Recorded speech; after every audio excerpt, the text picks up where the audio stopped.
ଜୟଗୁରୁ ସସ୍ମିତା ମା ଖୁବ ସୁନ୍ଦର ଭାବରେ ତିନୋଟି ଲୀଳା କାହାଣୀ ଅତି ଅଳ୍ପ ସମୟ ଭିତରେ ସମ୍ପନ୍ନ କରିଥିଲେ। ଏଇଟା ବହୁତ ଭଲ ଲାଗିଲା ଯେ ଆମେ ପର୍ଟିକୁଲାର ଟାଇମ ବାଉଣ୍ଡ ହିସାବରେ ହିଁ ଆମର କଥା ଗୁଡିକୁ ସାରି ପାରୁଛେ। ଇମୋସନାଲ ବେଶୀ ହଉନି, ପ୍ରାକ୍ଟିକାଲ ହଉଛି। ଏଇଟା ରାମଧ୍ୟାନର ଫଳ ଭଳିଆ ମତେ ଲାଗେ। ଆମେ ଭେରି ପର୍ଟିକୁଲାର ଯେତିକି ଆବଶ୍ୟକ ସେତିକି କୁ ନେଇକିରି ହିଁ ଆମେ ଆଗଉଛେ। ଭଲ କଥା, ସୁନ୍ଦର ଲାଗିଲା। ଆପଣଙ୍କର ଯୋଉ ତିନୋଟି ଚଏସ୍ କରିଥିଲେ ଲୀଳା କାହାଣୀ ବାସ୍ତବ ବହୁତ ଗୋଟେ ନାମଧ୍ୟାନ ଉପରେ ଥିଲା। ଏବଂ ଆମ ଚରିତ୍ରକୁ ଠିକ ନ ରଖିଲେ କିପରି ପରିବେଶରେ ସେଟା ବାଧା ସୃଷ୍ଟି କରେ। କି ସୁନ୍ଦର ଭାବରେ ବହୁତ ସୁନ୍ଦର ମାନେ ଲୀଳା କାହାଣୀ ଗୁଡାକୁ ଆପଣ କଲେକ୍ଟ କରୁଛନ୍ତି। ବର୍ତ୍ତମାନ ଆମେ ଦେଖିବା ଯେ ଆଜି ଯୋଉ ବାଣୀଟି ବ୍ୟାଖ୍ୟା କରିବେ ଦେବଦତ୍ତ ଭାଇ, ଏଟା ହେଲା କୃତି ବିଧାନର 255 ନମ୍ବର ବାଣୀ। ମୋର ଏଇ ବାଣୀଟାକୁ ସିଲେକ୍ଟ କରିବାର ଉଦ୍ଦେଶ୍ୟ ହେଲା ଯେ ଆମେ ସବୁବେଳେ ବାଧା ଆସିଲେ ନାମ କରୁ। ଆଚ୍ଛା, ନାମ କରୁ କାହିଁକି? ଠିକ ଅଛି, ନାମ ତ ହୁଏ ଅଟୋମେଟିକ, କିନ୍ତୁ ସେ ନାମରେ କଣ ମାଗୁ କି ଠାକୁରଙ୍କୁ ଠାକୁର ବାଧାଟାକୁ ଟିକେ ଦୂର କରିଦିଅ? ପ୍ରଥମ କଥା। ଦ୍ୱିତୀୟ କଥା, ଯେତେବେଳେ ଅସୁବିଧାରେ ପଡିଯାଉ ସେତେବେଳେ ମାନେ ଆଉ କିଛି ନ ପାଇକି ନାମଟା କରୁ, କିନ୍ତୁ ଅସୁବିଧାଟା ଆସୁଛି ସେଟା ବହୁତ ଦିନ ପୂର୍ବରୁ ବି ବହୁତ ଆଗରୁ ଠାକୁର ଜଣାନ୍ତି। ଠିକ ଅଛି, ସେତେବେଳେ କିନ୍ତୁ ଚେତୁନା ହେଲା, ତା ପାଇଁ କିଛି ପରିକଳ୍ପନା କରୁନା। ଅସଜଡା ମଣିଷଟିଏ ସବୁବେଳେ ଇଗ୍ନୋର କରି କରି ଚାଲେ ତାର ହଁ ପ୍ରବୃତ୍ତିର ଯୋଉ ମାନେ କୋପ, ସେଟାକୁ ସେ ଇଗ୍ନୋର କରି କରି ଚାଲେ। ଆଉ ଦିନ ଆସିବ ତ ସେ ଖାଲରେ ପଡେ। କିନ୍ତୁ ଖାଲରେ ପଡିଲେ ଠାକୁରଙ୍କୁ ଡାକିବ। ଆରେ ସବୁବେଳେ ଖାଲରେ ପଡୁଥିବ, ପ୍ରବୃତ୍ତିକୁ ଚେଞ୍ଜ ନ କଲେ ତ ହବ ନାହିଁ। ସବୁବେଳେ ଠାକୁର ଉଦ୍ଧାର କରୁଥିବେ? ସମସ୍ତଙ୍କ ପାଇଁ ଏଇ ପ୍ରଶ୍ନ, ଏଟା ମୋ ପାଇଁ ବି। ଆସନ୍ତୁ ଦେବଦତ୍ତ ଭାଇଙ୍କଠୁ ଶୁଣିବା ଯେ ଆକ୍ଚୁଆଲି ସତରେ ଆମେ ଅସୁବିଧା ସବୁ କରୁଛେ କି ନାହିଁ, ନିଜେ ତିଆରି କରୁଛେ କି ନାହିଁ। ଆଚ୍ଛା, ଯଦି ସେ ଅସୁବିଧା ଗୁଡା କରୁଛେ ତାର ସମାଧାନ ବି ଆମ ପାଖରେ ଅଛି କି ନାହିଁ, ନିଜ ପାଖରେ ଅଛି କି ନାହିଁ? ନା ଖାଲି ପରିବେଶ ଅସୁବିଧା ସୃଷ୍ଟି କରୁଛି, ନା ପରିସ୍ଥିତି ଅସୁବିଧା ସୃଷ୍ଟି କରୁଛି? ଆମର ପରିକଳ୍ପନା କଣ, ପ୍ଲାନିଂ କଣ ବାଧାକୁ ଦୂର କରିକି ଠାକୁରଙ୍କୁ ଜୟ କରିବାରେ ଜୀବନରେ? ଦେବଦତ୍ତ ଭାଇ, ଜୟଗୁରୁ। ସମସ୍ତଙ୍କୁ ଜୟଗୁରୁ। ସ୍ନେହ ତ ଯୋଉ ବାଣୀ କଥା କହିଥିଲେ ହଉଛି ଆପଣ କୃତି ବିଧାନର କର୍ମ ଅଧ୍ୟାୟର ବାଣୀ। ହଉଛି 255 ନମ୍ବର ବାଣୀ। 1966-67 ଏଇ ଭିତରେ ସେ ଠାକୁର ଯୋଉ ବାଣୀ ଦେଇଥିଲେ ସେଟା ଆସିଲା ଆପଣଙ୍କର ସେ କୃତି ବିଧାନରେ ଆସିଲା। ବାଣୀ ହଉଛି, ସେତେ କ୍ଷଣ ବା ସେତେ ଦିନ ପର୍ଯ୍ୟନ୍ତ ତା କରିବାକୁ ଯାଅ ନା, ସେତେ କ୍ଷଣ ବା ଯେତେ ଦିନ ପର୍ଯ୍ୟନ୍ତ ସେହି କରିବାରେ ଯେ ସମସ୍ତ ଆପଦ ବା ଅନଟନ ତୁମର ବାଧା ସୃଷ୍ଟି କରିବ, ଏଗୁଡ଼ିକୁ ସହଜ ସୁବିଧାରେ ନିରାକରଣ କରି ନିଷ୍ପନ୍ନତାରେ କୃତିତ୍ୱ ଲାଭ କରି ନ ପାର, ଭାବ ବୁଝ ଆଉ ସେଇଗୁଡ଼ିକୁ ସଜାଡ଼ି ନିଅ, ଯଦ୍ୱାରା ତୁମ ପକ୍ଷରେ କୃତକାର୍ଯ୍ୟତା ଲାଭ ସୁଗମ ହୁଏ ବା ସୁଗମ କରି ତୋଳିପାର। ତେଣୁ ଯାହା କରିବ ତାର ଉପକରଣ ସହ ସମସ୍ତ ପ୍ରସ୍ତୁତି ଏଭଳି କରି ରଖିବ ଯେପରି ଯେ ଦିଗରୁ ଯେ ବାଧା ହିଁ ଆସୁନା କାହିଁକି ତାକୁ ଅତିକ୍ରମ କରି ଚାଲିବାକୁ ତୁମକୁ ବିପନ୍ନ ହେବାକୁ ନ ହୁଏ। ହଉଛି କର୍ମର 255 ନମ୍ବର ବାଣୀ। ଶ୍ରୀ ଠାକୁରଙ୍କର ବାଣୀ କୁ ବୁଝେଇବା ଗୋଟେ ଦୃଷ୍ଟତା କହିବାକୁ ଗଲେ କେବଳ। ତେଣୁ ଯଦି ମୋର କିଛି ବୁଝିବାରେ ଭୁଲ ରହେ, ତ୍ରୁଟି ରହେ, ମତେ କ୍ଷମା ଦେବେ। ଚେଷ୍ଟା କରିବି ଠାକୁରଙ୍କ ବାଣୀକୁ ଆପଣମାନଙ୍କ ଆଗରେ ରଖିବା ପାଇଁ। ଏ ଯୋଉ ଠିକଠାକ ଆସୁଛି ତ, ଭଏସ ଆସୁଛି ତ ଠିକ ସେ?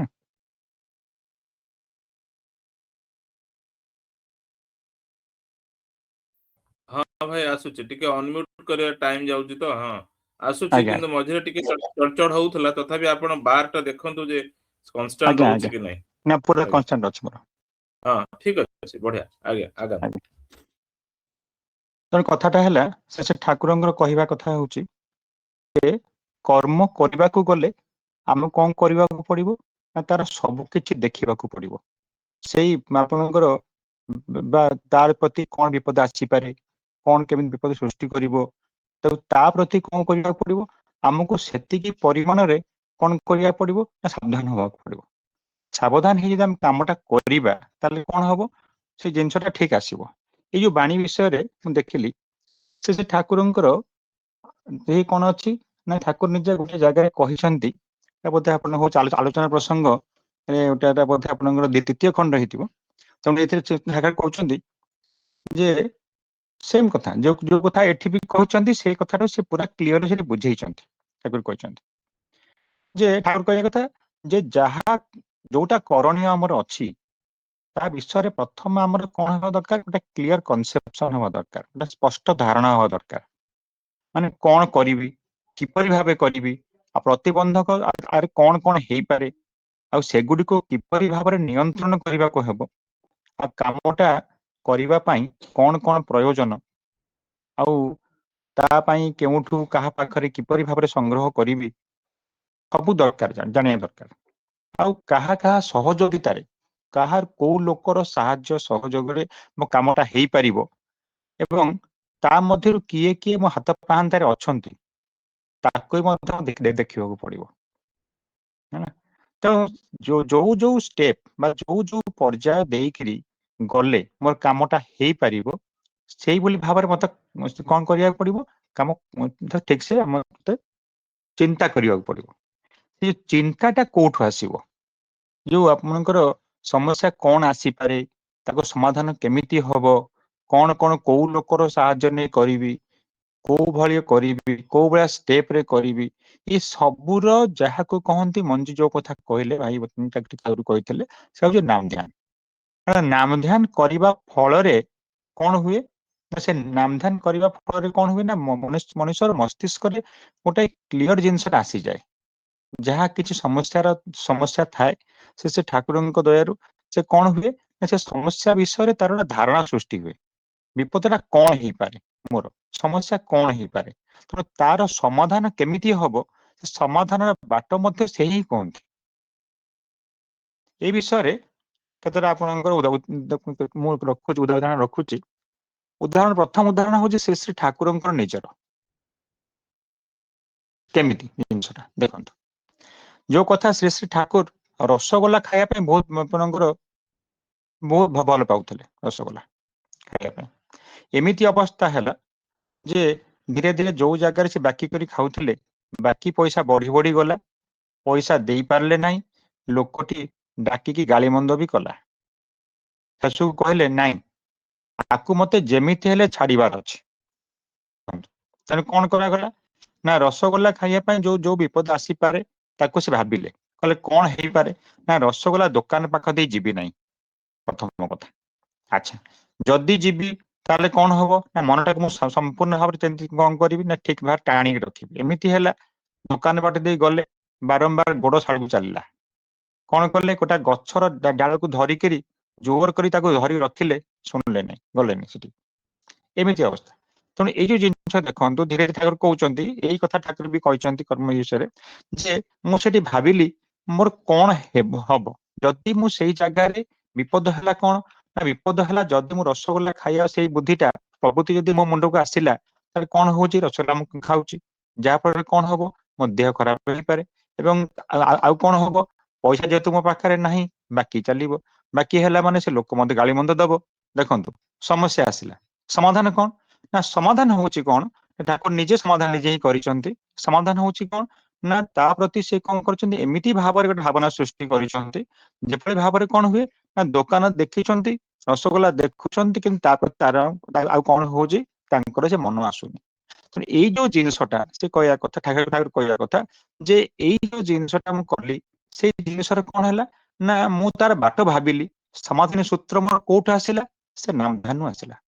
ତେଣୁ ସେଇଭଳି କଥା ଦେଖନ୍ତୁ, ସେ ଯିଏ ହଉଛନ୍ତି ନିଜେ ନାମୀ ପୁରୁଷ, ସେ ହିଁ ନିଜେ କଣ କରୁଛନ୍ତି, ଦେଖନ୍ତୁ ସୃଷ୍ଟି କରୁଛନ୍ତି ଆମ ଆଗରେ, ଗୋଟେ କଣ କରୁଛନ୍ତି, ଗୋଟେ ଆପଣଙ୍କର ଏକ୍ସାମ୍ପଲ ଦଉଛନ୍ତି। ଦେଖ, ମୁଁ ସେମିତି, ମୁଁ ଯୋଉଠି ଭାବରେ, ମୁଁ ଯୋଉ କଥାଟା କରିକିରି ମୁଁ କଣ କରୁଛି ସେ ବିପଦ ଉପରେ ଜୟ କରିପାରୁଛି, ତୁମେ ମଧ୍ୟ କରିପାରିବ। ଠାକୁର ସବୁବେଳେ ସର୍ବଦା ଏ କଥା କହନ୍ତି ଯେ ଯୋଉ ଜିନିଷଟା ମୁଁ କରିପାରୁଛି, ମୁଁ ସବୁବେଳେ ଚାହେଁ ମୋର ପିଲା ହିସାବରେ ତୁମେ ମଧ୍ୟ ସେଇ ଜିନିଷ କରିପାରିବ। ତେଣୁ ଯୋଉ ବିପଦ ଆସିବାର କଥା, ଆଉ ଗୋଟେ ଏକ୍ସାମ୍ପଲ ଦେଖନ୍ତୁ। ଏଇ ଯୋଉ କଥା କୁହାଗଲା ଯେ କଣ ଆମକୁ କଣ କରିବାକୁ ପଡିବ ନା ବିପଦ ଆଗରୁ କଣ କଣ କଣ କଣ ଜିନିଷ ଆସିପାରେ, ଆମକୁ ସେଇ ଅନୁସାରେ ସତର୍କ ରହି ସେଇ ଅନୁସାରେ ସବୁ କିଛି ଆମେ କଣ କରିବାକୁ ପଡିବ, ସବୁ କିଛି ସଂଗ୍ରହ କରି ଆଗରୁ ରଖିବାକୁ ପଡିବ। ତାହେଲେ ଆମେ କଣ କରିପାରିବା, ଏ ବିପଦକୁ ସାମ୍ନା କରିପାରିବା। କେମିତି? ଗୋଟେ ଏକ୍ସାମ୍ପଲ ଦେଖନ୍ତୁ। ଆଉ ଗୋଟେ ଏକ୍ସାମ୍ପଲ ହଉଛି କଣ ନା, ଥରେ କଣ ହେଇଛି ନା ପଦ୍ମା ନଦୀରେ, ସେ ଠାକୁର ବୈଷ୍ଣବ କଥା, ସେ ଠାକୁରଙ୍କ ସମୟର କଥା, ପଦ୍ମା ନଦୀରେ କଣ ହେଇଛି ନା ଆପଣଙ୍କର ନଦୀପଥ ବାରମ୍ବାର ବାରମ୍ବାର କଣ ହୁଏ ନା ପରିବର୍ତ୍ତନ ହୁଏ। ପଦ୍ମା ହଉଛି ଏପରି ଭାବରେ ନଦୀ, ଗୋଟେ ନଦୀ, ତାଙ୍କର କଣ ହୁଏ ନା ନଦୀର ଗତିପଥ ଆପଣଙ୍କ ପରିବର୍ତ୍ତନ ହୁଏ। ଏମିତି ଅବସ୍ଥା କଣ ହେଲା ଯେ ଧୀରେ ଧୀରେ ଧୀରେ ଧୀରେ ଆଶ୍ରମର ସେ କଣ କଲା, ଆପଣଙ୍କର କୂଳ ଖାଇ ଖାଇ ଖାଇ ଖାଇ ଗଲା। ଠାକୁର ବାରମ୍ବାର ସମସ୍ତଙ୍କୁ କହିଲେ ଯେ ଏମିତି ଅବସ୍ଥା ହେଲେ କଣ ହବ ନା କେତେବେଳେ ସମ୍ପୂର୍ଣ୍ଣ ଆଶ୍ରମ ପାଣି ଭିତରେ ପଳେଇବ। ସେ କଥା ସମସ୍ତେ କହିଲେ ନାଇଁ ଏମିତି ହବନି କେବେ, ଆପଣ ଆଶ୍ରମ ଠାରୁ ଆପଣଙ୍କର ବହୁତ ବାଟ ଅଛି, ବ୍ୟସ୍ତ ହବାର ନାହିଁ, ଏମିତି କହିକି ଠାକୁରଙ୍କୁ ଠାକୁରଙ୍କୁ ଶୁଣିଲେନି। ଠାକୁର କିନ୍ତୁ ଠିକ ଭାବରେ ଜାଣିଛନ୍ତି କଥା ଘଟଣା କଣ ଭାବରେ ହବ, ତେଣୁ ବିପଦ ଆସିଗଲା। ବିପଦ ଏମିତି ଥରେ ଆସିଲା, ଥରେ କଣ ପ୍ରବଳ ଆପଣଙ୍କର ହେଲା, ବର୍ଷା ହେଲା। ସେ ବର୍ଷା ପାଇଁ କିଛି ବାଟ ନାହିଁ, ଏମିତି ପାଖାପାଖି 6-7 ଦିନ ଧରି ବର୍ଷା ଚାଲିଲା। ପଦ୍ମା ନଦୀରେ କଣ ହେଲା ନା ପାଣି ଫୁଲି ଫୁଲି ଚାଲିଲା ଏବଂ ଆଶ୍ରମର ପାଖଟାକୁ ଧୀରେ ଧୀରେ ଧୀରେ ଧୀରେ ଖାଇ ଖାଇ ଖାଇ ଖାଇ ଗଲା। ଏମିତି ଅବସ୍ଥା ଆସିଲା ଯେ ବର୍ତ୍ତମାନ ଜଣା ପଡିଲା ଯେ ଆଉ ବୋଧେ 6-7 ଦିନ ଭିତରେ ଆଶ୍ରମର ବହୁତ କିଛି ଅଂଶ ପଦ୍ମା ନଦୀରେ ଚାଲିଯିବ। ଠାକୁର ବାରମ୍ବାର କରି ଦେଖିଲେ ତ ବିପଦ ଆସି ପହଞ୍ଚିଲା। କଣ କରାଯିବ ସେଠି? ତେଣୁ ଏଇ ସମୟରେ କଣ କରାଯିବ, ବାଟ କାହାରି ପାଖରେ ନାହିଁ, କେମିତି କଣ କରାଯିବ? ଦେଖନ୍ତୁ କିଭଳି ଭାରି କଥା। ଠାକୁର ସେଇଠି ସଙ୍ଗେ ସଙ୍ଗେ କଣ କଲେ, ସମାଧାନୀ ସୂତ୍ର ଦେଲେ। ଗୋଟେ ସୂତ୍ର କଣ ହବ ନା, ଯଦି ଗୋଟିଏ ଦିନ ଭିତରେ, ଗୋଟିଏ ରାତି ଦିନ ଭିତରେ ଯଦି ପଦ୍ମା ନଦୀରେ ଗୋଟେ ବନ୍ଧ ବାନ୍ଧି ନ ଦିଆଯିବ, ତାହେଲେ ପଦ୍ମା ନିଶ୍ଚିତ ଭାବରେ ଆଶ୍ରମର ସବୁ କିଛି ଜିନିଷ ନେଇଯିବ। ଦେଖନ୍ତୁ କଥା ହେଲା, ବିପଦ ଦେଖନ୍ତୁ କେମିତି ହେଲା, ସମସ୍ୟା ଆସି ପହଞ୍ଚିଗଲା ଯେ ଗୋଟିଏ ଦିନ ଭିତରେ କେମିତି ଆସିବ। ସମାଧାନୀ ସୂତ୍ର ମଧ୍ୟ ସେ ହିଁ ଆସିଲେ।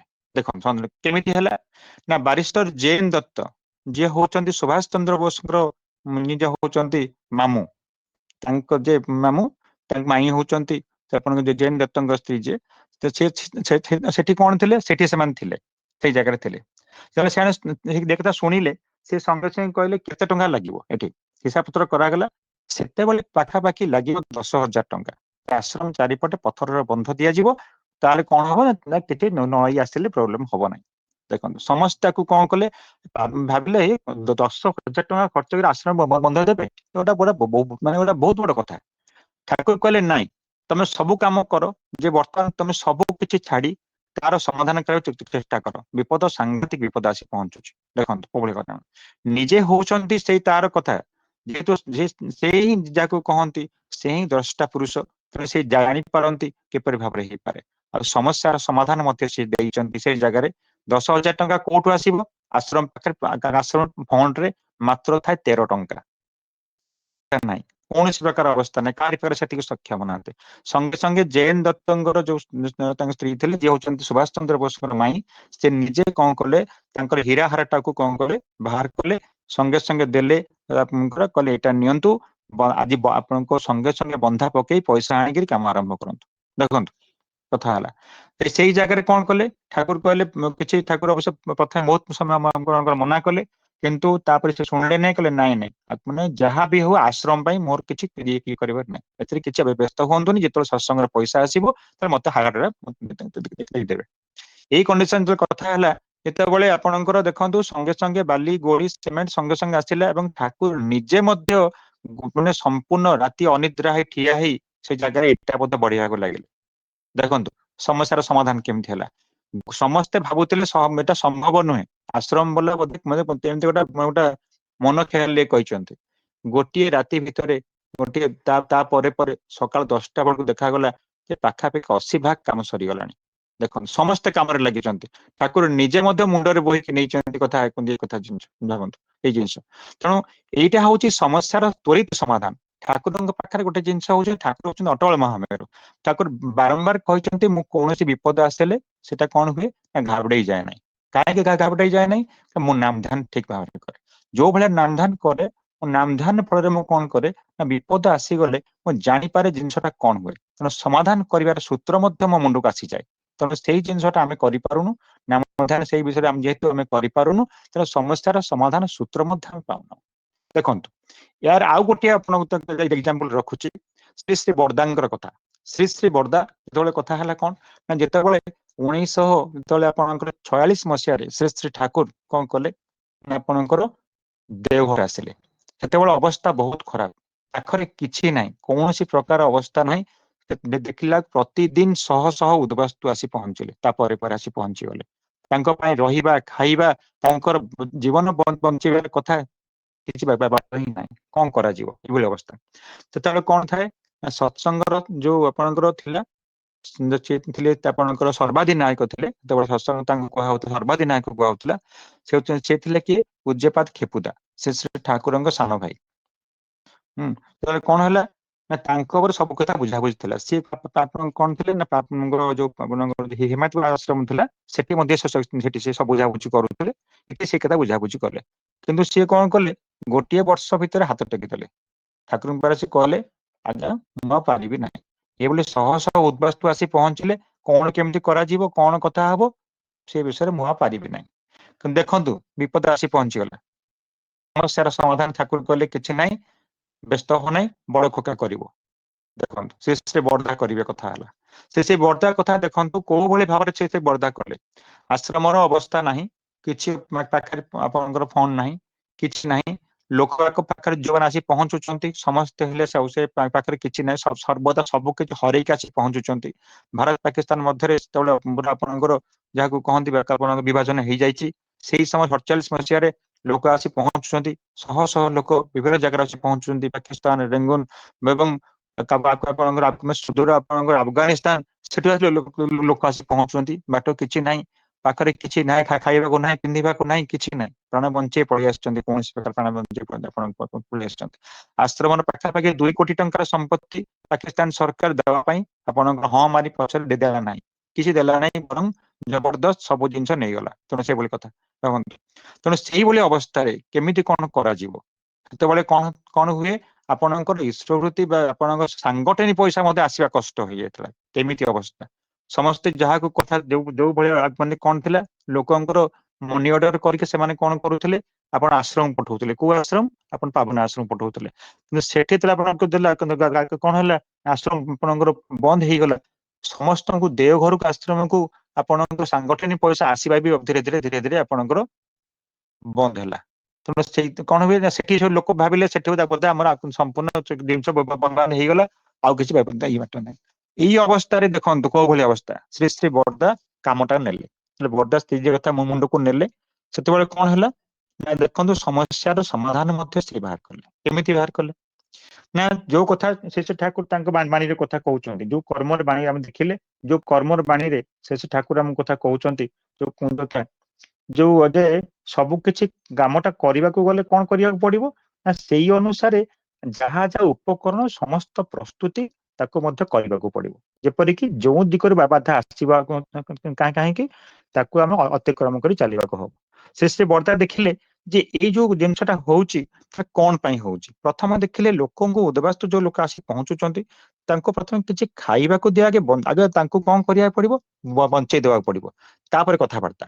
ସେ ଧୀରେ ଧୀରେ ଧୀରେ ଧୀରେ କଣ କଲେ ନା ପ୍ରଥମେ ଯୋଉ ଲୋକଙ୍କୁ ସାଙ୍ଗଠନିକ କଥା ନ କହିକିରି କହିଲେ ତମେ ଯୋଉଠୁ ପାରୁଛ କିଛି ଚାଉଳ ସଂଗ୍ରହ କର। ଦେଖନ୍ତୁ ଉପକରଣ ସଂଗ୍ରହ କରିବା ପ୍ରଥମେ ଷ୍ଟାର୍ଟ କଲେ। କଣ କଲେ ନା ପ୍ରଥମେ ଚାଉଳ ସଂଗ୍ରହ କଲେ। ତାପରେ ଧୀରେ ଧୀରେ ଧୀରେ ଧୀରେ କଣ କରାଗଲା ନା ପାଖ ପାଖ ଏରିଆ ଯୋଉ ସବୁ ଥିଲା ଆଶ୍ରମ ପାଖ ପାଖ ଯୋଉ ସବୁ ଘର ଥିଲା ସେ ଘରକୁ ଧୀରେ ଧୀରେ ଧୀରେ କଣ କଲେ ଆପଣଙ୍କର କିଣି ନ କରିକିରି ଆଗେ ନ କିଣିକିରି ଭଡା ନେଲେ। ଫାଷ୍ଟ ଭଡା ନେଲେ।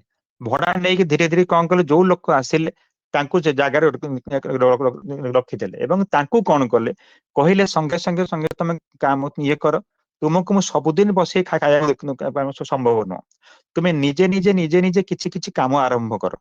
କାହାକୁ ପରିବା ଦୋକାନ କରେଇ ଦେଲେ, କାହାକୁ କଣ କଲେ ନା ଆପଣଙ୍କର ଆପଣ ସେଇ ଜାଗାରେ ବିସ୍କୁଟ ତିଆରି କାମରେ ଲଗେଇଲେ, କାହାକୁ ଆଶ୍ରମ କାମରେ ଲଗେଇଲେ, କାହାକୁ ବିଭିନ୍ନ ଜାଗାରେ ସିଲେଇ ଯୋଉ ଛୋଟ ଛୋଟ ଛୋଟ ସବୁ ଯୋଉମାନେ ଆସିଲେ, ଆପଣ ସ୍ତ୍ରୀ ଲୋକମାନେ ଆସିଲେ ତାଙ୍କୁ ସିଲେଇ କଥା ବୁଝେଇଲେ, ତାଙ୍କୁ କଣ କରାହେଲା ନା ଆଶ୍ରମ ଯୋଉ ରୋଷେଇ ପାଇଁ ସମସ୍ୟା ଥିଲା, ତ ଯୋଉମାନେ ଆପଣଙ୍କର ବାହାର ପଇସା ନଉଥିଲେ ସେଇ ଜାଗାରେ କଣ କଲେ, ସ୍ତ୍ରୀ ଲୋକମାନେ ଆପଣ ସେଇ ଜାଗାରେ କଣ କଲେ, ଆପଣଙ୍କର ଦେଖନ୍ତୁ କାମରେ ଲଗେଇଲେ।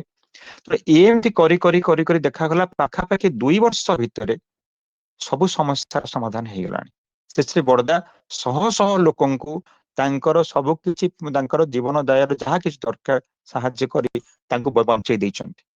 ଏଇଠି ଆସୁଛି ଦେଖନ୍ତୁ ସେଇ ଜିନିଷରେ ଠାକୁର ଯୋଉ କଥା କହୁଛନ୍ତି, ସେଇ ବାଣୀର ଇଏ ହଉଛି ପ୍ରକୃଷ୍ଟ ଉଦାହରଣ ଯେ କଥା ଯୋଉ କଥା ଯେ ସେ ହିଁ ଯୋଉ କଥା କୃତି ପୁରୁଷଙ୍କର ସେଇ ଇଷ୍ଟଙ୍କୁ ଯିଏ ମୁଣ୍ଡରେ ଧରିଛି, ସେଇ ଇଷ୍ଟଙ୍କ ମୁଣ୍ଡରେ ଯିଏ ଧରିଛନ୍ତି, ତାଙ୍କର ସମସ୍ୟାର ସମାଧାନ ସୂତ୍ର ମଧ୍ୟ ସେ ହିଁ ପାଉଛନ୍ତି।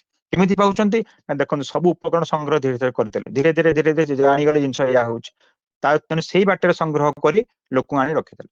ଲୋକ ପାଖରେ ପଇସା ନାହିଁ, ବଞ୍ଚିବାର ରାହା ନାହିଁ, କିଛି ନାହିଁ, କିନ୍ତୁ ତାଙ୍କୁ କଣ କଲେ, ଆଗେ ପ୍ରଥମେ କିଛି ଦିନ ଆପଣଙ୍କର କିଛି ଦେଇକିରି, ଖାଇବାକୁ ଦେଇକିରି ଶିଖେଇ ଦେଇଗଲେ, ତୁ ବାବା ଇଏଟା କର, ଖାଇବୁ, କିନ୍ତୁ କଣ୍ଡିସନ ହେଲା କଣ ନା ତୁ ସେଠି ଆମର ଏଠି ଏଇ କାମଟା କରିବୁ। ଦେଖନ୍ତୁ ସେ ଯୋଉ ପରିଶ୍ରମଟି କଲା, ସେ ପରିଶ୍ରମ ସେ ଜାଣିଲା ଯେ ମୁଁ କଣ କରିପାରିବି, ସେ ଭିତରେ ତା ଭିତରେ ଗୋଟେ ଜିନିଷ ଫୁଟି ଉଠିଲା, ସେ ନିଜେ ତାର କାମଟି କଲା। ଆପଣ ଯୋଉ ଦେଖୁଛନ୍ତି ଆପଣଙ୍କର ଯୋଉ ବର୍ଦା ବାରିରେ ଷ୍ଟାର୍ଟିଂ ଯୋଉ ଆପଣ ଗେଟ୍ ପାଖରେ ଯୋଉ ଅଛି ଆପଣଙ୍କର, ଆପଣ ଯୋଉ ଗୋବିନ୍ଦ ଚା ଦୋକାନ ଯୋଉ ଥିଲା, ଯୋଉଠି ଆମର ପାଣି ପିଆଉ ଇଏ ନାହିଁ, ଚାହା ନାହିଁ, ତ ସେଇ ଗୋଟେ ବଡ ଆପଣଙ୍କର ବହୁତ ବଡ ତାର ଗୋଟେ ଏକ୍ସାମ୍ପଲ ପୁରା।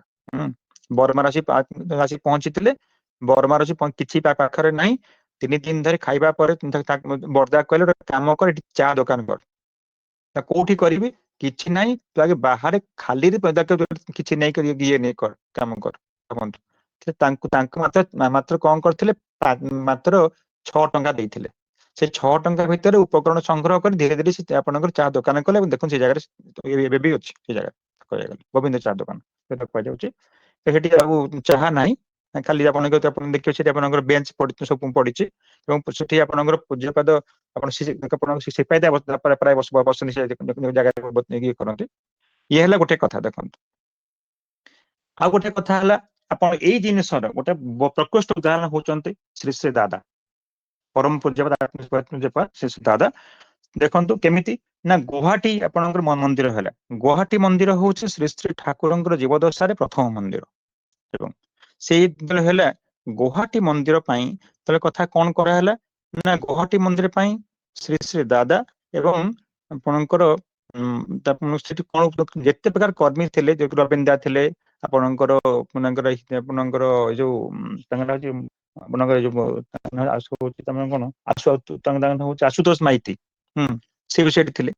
ତେଣୁ ତାଙ୍କୁ ବାରମ୍ବାର ପଚରା ହେଲା କଣ ପ୍ରୋବ୍ଲେମ ହଉଛି। 2 ବର୍ଷ ଧରି କାମ କିଛି ହେଲା ନାହିଁ, ଯେତେ ପ୍ରକାର ଚେଷ୍ଟା କରାଗଲା, ଯାହା ଯୋଉଠି କଥା ହେଲା, ନା ଅର୍ଥ ମିଳିପାରିଲା, ନା ଅର୍ଥ ମିଳିଲେ ଆପଣଙ୍କର ଜିନିଷ ମିଳିଲା ନାହିଁ, କୋଉଠି ଆପଣଙ୍କ ସିମେଣ୍ଟ ନାହିଁ, କୋଉଠି ଆପଣଙ୍କ ଛଡ ନାହିଁ, କୋଉଠି ଇଏ ନାହିଁ, କୋଉଠି ପ୍ରୋବ୍ଲେମ ହେଲାଣି, ଏମିତି ବାରମ୍ବାର ବାରମ୍ବାର ପ୍ରୋବ୍ଲେମ ଚାଲିଲା।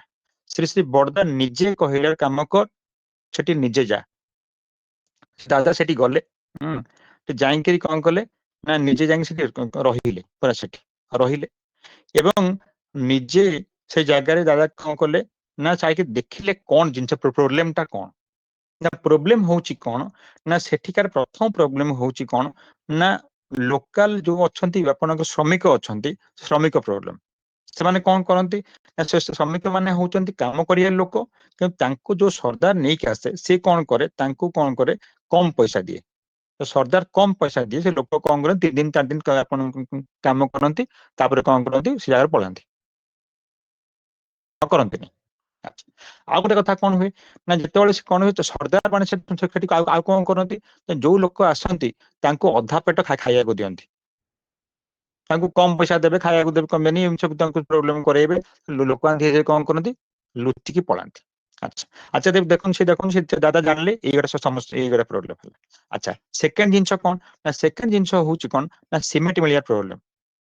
ସିମେଣ୍ଟ କଥା କଣ କରାଯିବ ସିମେଣ୍ଟ ମିଳିବାର ପ୍ରୋବ୍ଲେମ ହଉଛି ସେ କଣ ହୁଏ ଯୋଉ ଯୋଉ ଆପଣଙ୍କ ଯୋଉ ଆପଣ ଠିକାଦାର ନେଇଛି ସେ କଣ କରେ ନା ସେ କଣ କରେ ମାନେ ମାତ୍ର 50 ବସ୍ତା ଆଣିବ 20 ବସ୍ତା ଆଣି 30 ବସ୍ତା ଆଣିବ ଏମିତି ଧୀରେ ଧୀରେ ବିକ୍ରିୟା କରିବ ଆଚ୍ଛା କାମ କରିବ ଯାହାଫଳରେ ପ୍ରୋବ୍ଲେମଟା ହଉଛି ଠିକ ସେ ସିମେଣ୍ଟ ମିଳିଲାନି ଲୋକ ବସିବେ ଲୋକ ଆସିଲେ ଶ୍ରମିକ ଆସିଲେ ସବୁ କିଛି କରିବେ କିନ୍ତୁ ଜିନିଷ ନାହିଁ ଏମିତି ହେଇ କାମ ସବୁ ଯାକ ଲେଟ୍ ହଉଛି ସବୁ ପ୍ରୋବ୍ଲେମ ହଉଛି ଆଉ କଣ ହୁଏ ନା ଆଉ ହଉଛି କଣ ନା ଯୋଉ ଆପଣଙ୍କର ଯୋଉ ଟ୍ରକ୍ ଚଲେଇବା ଲୋକ ଯୋଉ ଆପଣଙ୍କ ଲରି ଚଲେଇ ଜିନିଷ ଆଣୁଛି ସେଇଠି ଆପଣ କଣ ହୁଏ ନା ସେଠି ଜାଗା ପ୍ରୋବ୍ଲେମ ହୁଏ ଦେଖନ୍ତୁ ଡ୍ରାଇଭର ପ୍ରାୟ ଜିନିଷ ନାହିଁ ପ୍ରାୟ ଟାଇମ ନାହିଁ ସେ ଦିନେ ଇଚ୍ଛା ହେଲେ ଦିନେ ଆସିବ ଦିନେ ଇଚ୍ଛା ନାହିଁ ଏମିତିଆ କରେ ତେଣୁ ଯେହେତୁ ସେ ଗୋଟିଏ ମାତ୍ର ଟ୍ରକ୍ ଡ୍ରାଇଭର ଏବଂ ସେଇଭଳି ଆପଣଙ୍କ ପାର୍ବତ୍ୟ ଅଞ୍ଚଳରେ ଯୋଉ ଟ୍ରକ୍ ଚଲେଇବାଟା କେତେ କଷ୍ଟ ସମସ୍ତେ ଜାଣିଛନ୍ତି ଯୋଉ ଆପଣଙ୍କ ଘାଟି ରାସ୍ତା ଅଛି ତେଣୁ ସେଠି ଟ୍ରକ୍ ଚଲେଇବା ଭଳିଆ ସେମିତି ଲୋକ ଦରକାର ଯିଏକି ସେଠି ହବ ତେଣୁ ସେଇ ଯୋଉ ଲୋକଟି ଥିଲା ଟ୍ରକ୍ ଚଲାଉଥିଲା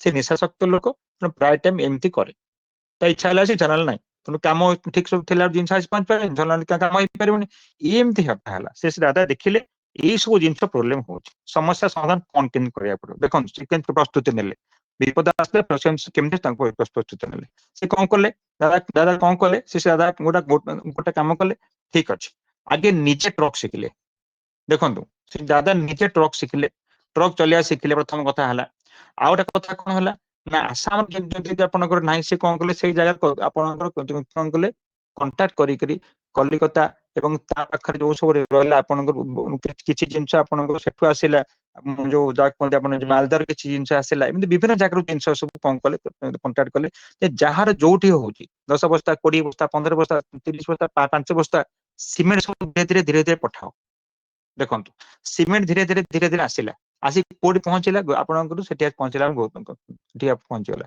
ଗୁଆହାଟୀରେ ପହଞ୍ଚିଲା ଆପଣ ଠିକ ଠିକାଦାର ଦେଖିଲା ଯେତେ ସିମେଣ୍ଟ ଆଣୁଛନ୍ତି ପ୍ରୋବ୍ଲେମ ହବ ନଷ୍ଟ ହେଇଯିବ ସବୁ କିଛି ହେଇଯିବ ସେ କହିଲେ କିଛି ବ୍ୟସ୍ତ ହବାର ନାହିଁ ମୁଁ ଅଛି କିଛି ବ୍ୟସ୍ତ ହବାର ନାହିଁ ସଙ୍ଗେ ସଙ୍ଗେ ତାକୁ କଣ କରାହେଲା ତାକୁ ପାଇଁ ସେଥିପାଇଁ ପାଲ ବଡ ପାଲ ଇଏ କରାହେଇକି ରଖାଗଲା 100 ବସ୍ତା ସିମେଣ୍ଟ ଆସିକି ଧୀରେ ଧୀରେ ଏମିତି ଚାଲିଲା 100 ସିମେଣ୍ଟ ଚାଲିଲା ତାପରେ ଧୀରେ ଧୀରେ ଏଇ ଦେଖନ୍ତୁ ଯୋଉ ସମସ୍ୟା ସମାଧାନ ଯୋଉ କଥା ହେଲା ଯୋଉ କଣ କରାହେଲା ଶ୍ରମିକ ମାନଙ୍କ କଥା କରାହେଲା ଦେଖିଲେ ସେ ଦେଖିଲେ ନିଜେ ଆଣିବେ ଶ୍ରମିକ ମାନଙ୍କୁ ଯାଇକି ଠିକ ବୁଝେଇଲେ ସବୁ କଥା କରାହେଲା ତାଙ୍କୁ କେମିତି କିଛି କିଛି ଲୋକଙ୍କୁ ଆଣି କଣ କରାହେଲା ଆଶ୍ରମ ପାଖରେ ଟେଣ୍ଟ ମରା ହେଇକି ତାଙ୍କୁ ରଖା ହେଇଗଲା ଦେଖନ୍ତୁ ଧୀରେ ଧୀରେ ଦେଖାଗଲା କାମଟା ବହୁତ ଶୀଘ୍ର ହେଇଗଲା 1.5 ବର୍ଷ ଭିତରେ ମନ୍ଦିର କାମ ଶେଷ ଦେଖନ୍ତୁ ସମସ୍ୟା ସମାଧାନ କରିବାର ପର୍ଯ୍ୟନ୍ତ ଜିନିଷ କେମିତି ଜିନିଷଟା ଯୋଉ କଥାଟା ହେଲା ଏବଂ ସେ ଠାକୁର ଯୋଉ କଥା କୁହାହଉଛି ଯେ ସେତେବେଳେ ପର୍ଯ୍ୟନ୍ତ ତୁମେ କାମଟା କରିବାକୁ ଯାଅ ନାହିଁ ଯେତେବେଳେ ପର୍ଯ୍ୟନ୍ତ ତୁମର ସବୁ କିଛି ବାଧା ସୃଷ୍ଟି କରିବା ଜିନିଷଟା ଏବଂ ତାହାର ନିରାକରଣ କରିବାର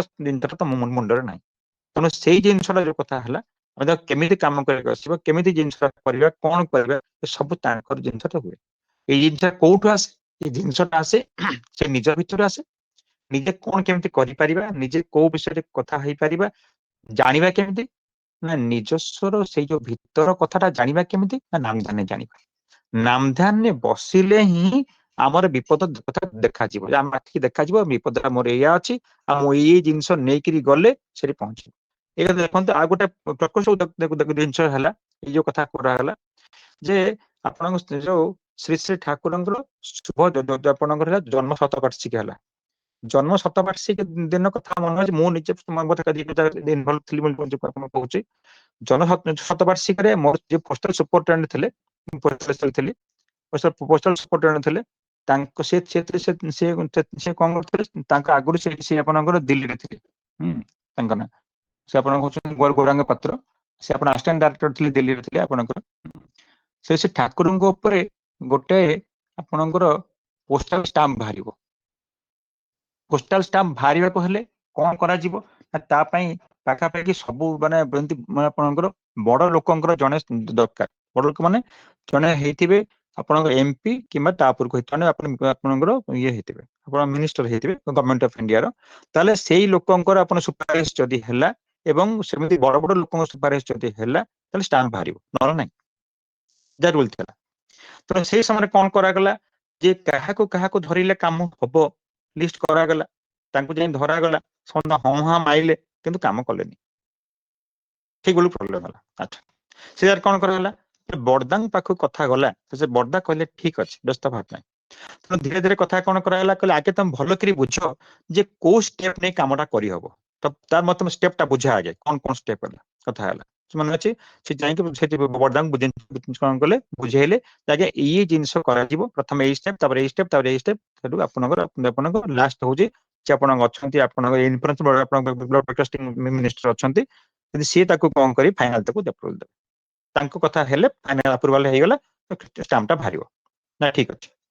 ତାଙ୍କୁ ଧରିବା ଗଲେ କଣ କରାଯିବ, ତାଙ୍କୁ ଧରିବା ପାଇଁ କଥା କଣ ହେଲା, ତାଙ୍କ ଜଣେ ସେକ୍ରେଟାରୀ ଥାନ୍ତି, ସେ ଆପଣ ହଉଛନ୍ତି ଜଣେ ହଉଛନ୍ତି ଆପଣଙ୍କର ପଞ୍ଜାବୀ ଲୋକ, ତାଙ୍କ ପାଖରେ ପହଞ୍ଚିବାକୁ ବାଟ କିଏ ନା ତା ବାଟ ଧରା ହେଲା, ତାଙ୍କ ସେକ୍ରେଟାରୀ ଲୋକ କିଏ ଦେଖନ୍ତୁ କୋଉ ଭଳିଆ ଘଟଣା କରାହେଲା। ଆଗରୁ ସବୁ ଯାକ ସେ ବର୍ଦ୍ଦା କହିଲେ ଏଇ ଜିନିଷ କର, ଏଇ ଲୋକ ଫାଷ୍ଟ ଭେଟିବ, ତାପରେ ତାକୁ ଏଇ କଥା କହିବ, ନେକ୍ସଟ ତାକୁ ସେ ସେକ୍ରେଟାରୀ କହିବ, ସେକ୍ରେଟାରୀ ମିନିଷ୍ଟ୍ରି କଣ କହିବେ, ସବୁ କଥା ଏମିତି ଆଗରୁ ପ୍ରିପାରେସନ ଧୀରେ ଧୀରେ କରାଗଲା। ଆପଣ ଦେଖନ୍ତୁ ମାତ୍ର ଯୋଉ କାମଟା ପାଖାପାଖି ବର୍ଷେ ହେଲା ହେଇପାରୁନଥିଲା, ଶ୍ରୀ ଶ୍ରୀ ବର୍ଦ୍ଦା ଏତେ ସୁନ୍ଦର ସୁଷ୍ଠୁ ଭାବରେ ଯୋଉ ଜିନିଷ କହିଦେଲେ, ଯୋଉ ଷ୍ଟେପ ପ୍ରିପେୟାର ନେଇ ଗଲେ, କଣ ହେଲା ନା ସେତିକି ବେଳେ କଣ ହେଲା ନା ଆପଣଙ୍କର କାମଟା ଆରାମସେ ହେଇଗଲା ୱିଦିନ 7 days, 7 ଦିନ ଭିତରେ ଆମ ସବୁ କାମ ଶେଷ କଥା ହେଇଗଲା। ଏବଂ ଠିକ ପୂର୍ବରୁ ଆପଣଙ୍କର ଉତ୍ସବ ପୂର୍ବରୁ ଷ୍ଟାମ୍ପ ଆସିଗଲା। ତେଣୁ ଭାବନ୍ତୁ କୋଉ ଭଳି ଘଟଣା। ତ ଏଇ ଯୋଉ ଜିନିଷଟା ହେଲା, ଏଠି ହଉଛି ଶ୍ରୀ ଶ୍ରୀ ବର୍ଦ୍ଦାଙ୍କର କି ନିର୍ଦ୍ଦେଶ ଥିଲା, ଶ୍ରୀ ଶ୍ରୀ ବର୍ଦ୍ଦାଙ୍କର ଯୋଉ କଥା, ଯୋଉ ଏଇ ଜିନିଷଟା ବିପଦ କଣ କଣ ଆସିବ ଏବଂ ସେଇ ବିଷୟରେ ଆମେ କଣ ତାକୁ କରିବା, କାହାକୁ ନେଇ କାମ କରିପାରିବା, କୋଉ ଭଳିଆ ଭାବରେ ଯେମିତି ଆମ ଲୋକ ସାହାଯ୍ୟ ଆସିବେ, କୋଉ ଭଳିଆ ଲୋକ ଆମକୁ ଠିକ ଭାବରେ କାମରେ ଆସିପାରିବେ, ତାଙ୍କୁ ସେ ନେଇକରି ବାଟ କଲେ ବୋଲି କାମଟା ଆରାମସେ ହେଇଗଲା, ଏ କଥା କୁହାଯାଉଛି। ତେଣୁ ଏଇ ଯୋଉ ଆମର ଯୋଉ କର୍ମ କରିବାର ବିଧି ଆମକୁ ସମସ୍ତଙ୍କୁ ବୁଝିବାକୁ ପଡିବ ଯେ ଆମକୁ ସେଇଭଳି ଭାବରେ ଇଷ୍ଟଙ୍କ ମୁଣ୍ଡରେ ନେଇକି ଚାଲିଲେ, ସେ ଠାକୁରଙ୍କ ମୁଣ୍ଡରେ ନେଇ ଚାଲିଲେ ସବୁ କିଛି ସମ୍ଭବ ହବ, ସବୁ କିଛି ବିପଦ ଫାଙ୍କି ଦେଇକିରି ଆମେ ସେଇ ଯୋଜଯୁକ୍ତ ଲାଭ କରିବା ଏବଂ ସେ ଠାକୁରଙ୍କର ସେ ମୁହଁରେ ହସ ଫୁଟେଇ ପାରିବା ଯେ ଆମେ ତାଙ୍କର ଠିକ ସନ୍ତାନ ହେଇପାରିଛେ ବୋଲି। ସମସ୍ତଙ୍କୁ ଜୟଗୁରୁ, ବନ୍ଦେ ପୁରୁଷୋତ୍ତମ। ଦେବ ଭାଇ ଜୟଗୁରୁ, ଗୋଟେ ଜିନିଷଟା ଟିକେ କହିପାରିବେ କି, ଯେ ଆଚାର୍ଯ୍ୟ ଦେବ କହିଥିଲେ ଯେ ଦିଟା ଟ୍ରେନ ଯୋଉ ଆମର ଦେଓଘରକୁ ଚାଲିବା କଥା ଉପରେ, ଆଜ୍ଞା ଆଜ୍ଞା ଆଜ୍ଞା ସେଇଟାକୁ ଆଜ୍ଞା ଟିକେ ଭଲରେ କହିଲେ, କାରଣ ଆଜ୍ଞା ଆଚାର୍ଯ୍ୟ ଆଜ୍ଞା ଦେବଙ୍କ ଆଜ୍ଞା କଥାଟା ହଁ ହଁ ଆସିବ। ଆଜ୍ଞା ଆଜ୍ଞା ଆଜ୍ଞା। ଏଇ ଯୋଉ କଥାଟା ହେଲା ଯେ ଦେଓଘରକୁ ଚାଲିବା ପାଇଁ ଦିଟା ଟ୍ରେନ ଦରକାର, ଯେମିତି ଆଚାର୍ଯ୍ୟ ଦେବ କହିଲେ ଯେ ଗୋଟେ କାମ କର, ତମେ ସେଠିକି ଯାଅ, ଯାଇକି ସେଠି କଥା ଉଠ। ଆଚ୍ଛା, ଟ୍ରେନ ଚାଲିବା ପାଇଁ କଣ କରାଯିବ ନା ଡିଆରଏମ ଅଛନ୍ତି ଆପଣଙ୍କର, ଆପଣଙ୍କର ଅଛନ୍ତି, ଆପଣଙ୍କର ରେଲୱେ ମ୍ୟାନେଜର ଅଛନ୍ତି, ଜୋନାଲ ମ୍ୟାନେଜର, ତାଙ୍କ ପାଖରେ ସେ ଯାଇକି ଆପଣଙ୍କ ସୁପାରିଶ କଲେ ହିଁ ହବ, ନହେଲେ ହବନି। ଆଚ୍ଛା, ସେ ଲୋକଟି ଯିଏ ଥିଲେ ସୁପାରିଶ ଥିଲେ, ସିଏ କଣ କଲେ ନା କଥା ଶୁଣିବାକୁ ନାରାଜ, ବାରମ୍ବାର ମାନେ ଦେଖା କଲେ, ସେ କିଛି ତାଙ୍କ ସାଙ୍ଗ ସହିତ ଦେଖା ଦେଲେନି, କୌଣସି ପ୍ରକାର ତାଙ୍କ ମିଟିଂ ତାଙ୍କ ଇଏ କଲେନି, ଫିକ୍ସ କଲେନି, କିଛି କଲେନି, କହିଲେ ଆଉ କିଛି ନାହିଁ, ଦରକାର ନାହିଁ, ଗୋଟେ ଟ୍ରେନ ଚାଲିଛି ଠିକ ଅଛି, ଆଉ ଦରକାର ନାହିଁ। ଏମିତି ବାରମ୍ବାର ହେଲା।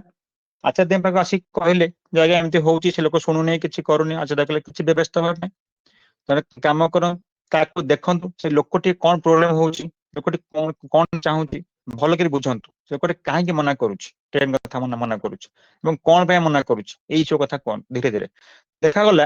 ଲୋକଟି ହଉଛି ଭୀଷଣ ଭାବରେ ହଉଛି ଅହଙ୍କାରୀ,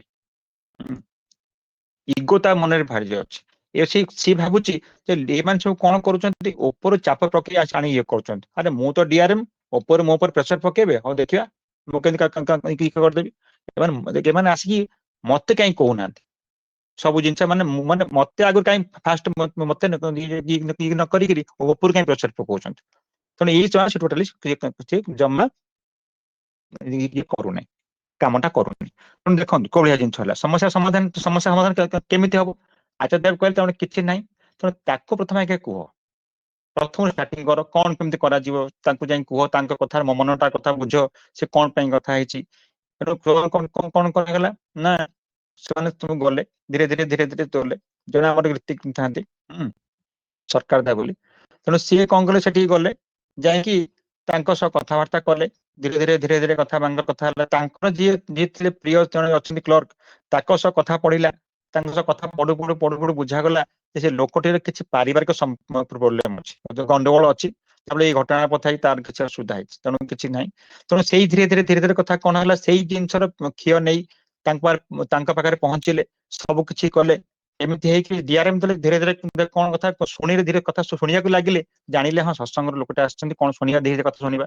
ये धीरे धीरे कथा कौन है शेषु को गले गोड़ धरी पकड़े सीधा कहले आज्ञा आप गोड़ धरी कहूँ मोर जेहेतु आचार्य देव कथा कहते मोर ट्रेन चलिया दरकार आप जहाँ पचे करतु आप जहाँ भावतु जहाँ किसी करतु किसी चिंता ना कि मोर मोर तो ट्रेन चलिया दरकार से लोकटे देखिले हठात जन गोड़ धरी सी पूरा आश्चर्य हो आज्ञा आज्ञा नाई नाई थाउ थाउ आप एमती जाओ ये कर देखो से ही जगह जो जो थिला गर्व भावटा थिला संगे संगे कटे पड़ेगा ये कहया कथा जे मो पाद भगवान जो पाद धरते आपंकर काम ये मोर प्रोब्लेम कौन हो मोर काम हवा दरकार मोर काम नि हवा दरकार कहीं इष्ट कर्म मो इष्ट छड़ा अन्य किसी बुझु नहीं सब इष्ट पर कथा कर आचार्य मत एक कथा बहुत थर कहते देख इष्ट कर्म सी निजर सब किसी जने सी भी जने जने थिले बड़ ये थिले भल भल पोस्ट थे देखो सी सब किसी भूलिक से लोक पाखे जाकि बारंबार विनय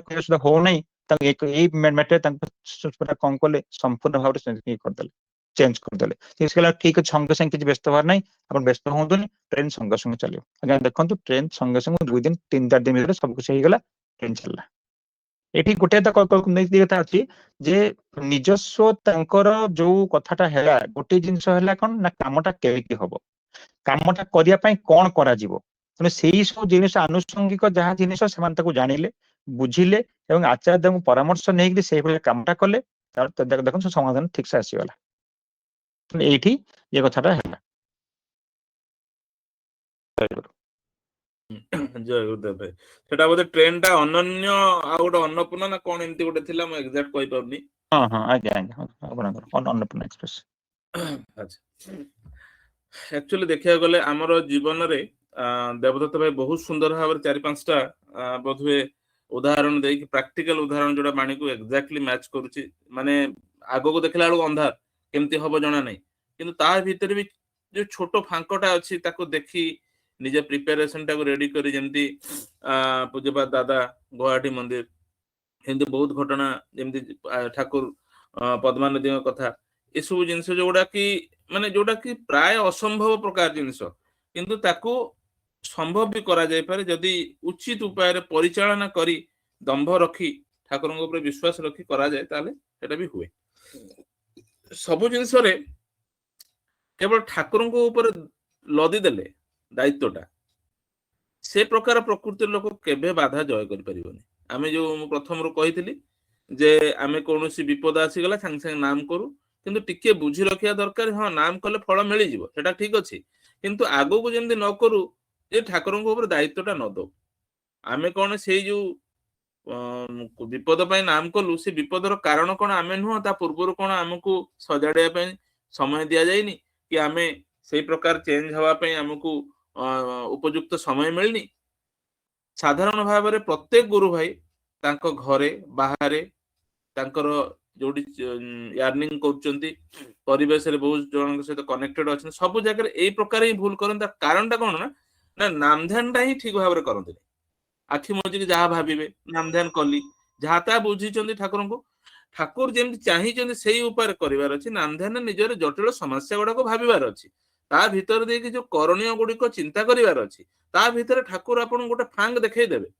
गोटे फांग देखै देबे से फांग भीतर यदि ठीक निष्ठापर भाव काम करती ताले जययुक्त हवाटा संभव जोटे असंभव लगुच जोटा हबनी बोली लगुच सेटा संभव बहुत गुरु भाई मान क्षेत्र में देखे जे से माने गोटे पोस्ट पोजिशन पाई गले इगोइस्टिक हो जाती एवं ए प्रकार व्यवहार करती जेमती तांकर जटिल समस्या सृष्टि हुए तैयारी हुए किंतु मुंड नुआ को राजी नुह ये जो अनन्य एक्सप्रेस कथा कला मुंड नुएले बोलिक कामटा है मुंड नुआ को राजी नुह आमे चेयर धरी बसु पोस्ट धरी बसु पोजिशन धरी बसु इगो नहीं बसु ताहले बढ़िया भी जंजाल पाऊ बुझी पारले आ से जंजाल जब हाथ रू बाहरी जाए निज अक्ते रू बाहरी जाए सेतबेले आमे नाम करू एई होउची हम चलनी जो गुरु भाई मानक मोर एई बाणी माध्यम देकिर एतिक समस्त पाखर निवेदन जे ए चालाकी खेलिबा दरकार नै ठाकुर पूर्वरु भी जणांती सेई समय रे यदि नाम ध्यान प्रॉपर वे रे करू थाउ ताहले हमकु दृष्टिपट रे आसे जे हम कोन कोन करी छोट